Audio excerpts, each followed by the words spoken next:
voice and all that. Oh, He's great! The, That's you know, very he's nice of him. the original Batman, obviously. Yeah. So.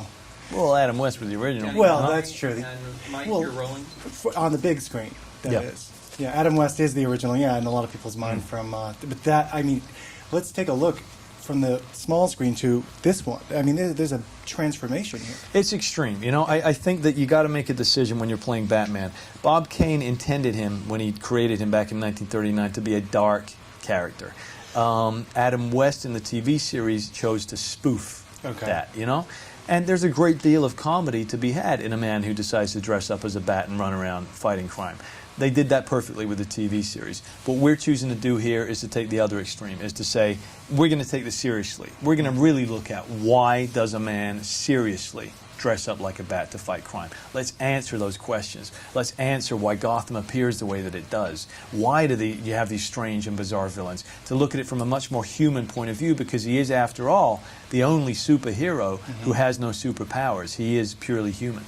And then they set up, like never before, how he really has these gadgets, or how they help him, or where they come from, and Chris really wanted to explain everything, you know, and I think it's a wonderful device. I think that he gave a great history to Bruce Wayne, to the Batman creature, to each and every character that appears, to Gotham itself as well. Yeah.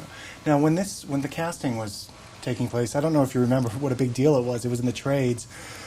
Everyone was waiting to see who would play the next Batman, and then they announced you. That was a big deal.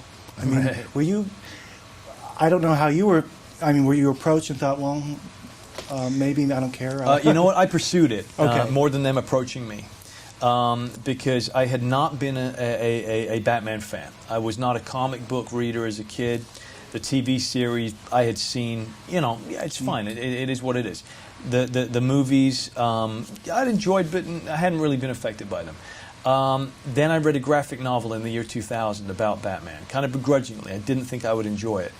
And I did, and I saw a depiction of Batman that I'd never seen before, and one that I found much more interesting than anything that I had seen in any of the feature films. Much darker, much more human, and I'm really a character that for the first time I saw would be a wonderful role to play. And so I was on the lookout for the possible eventuality of somebody making another Batman movie, and if they were going to use the graphic novels as the source. And it just came around within a few years. And with Chris Nolan on board, who, you know, is a very intelligent filmmaker, I loved that because he's not somebody who you would expect to make this kind of a movie. Totally different type of movie for him. Exactly.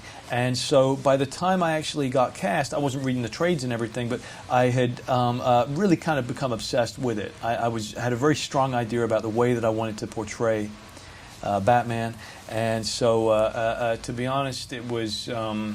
It felt like a natural progression to be cast, you know, because in my head, I'd kind of already become him in some ways. I'd already started planning on how I was going to do it. And Chris and I had a very good rapport. You know, we had agreed very much on the way that we'd like to see him depicted. Were you waiting around for the answer? I mean, was there a long period of time? Oh yeah, no, there was. There was a funny about a week and a half because I had to screen test for it.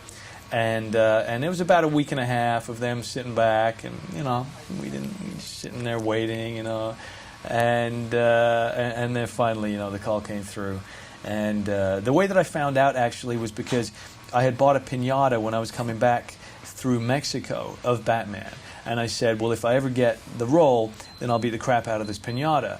And so my agent, he called me and he said, get the piñata out, start beating it right now. So that's how I found out that I had the role. All right, we've been wrapped. Congratulations. Okay, thank you. Nice to see you.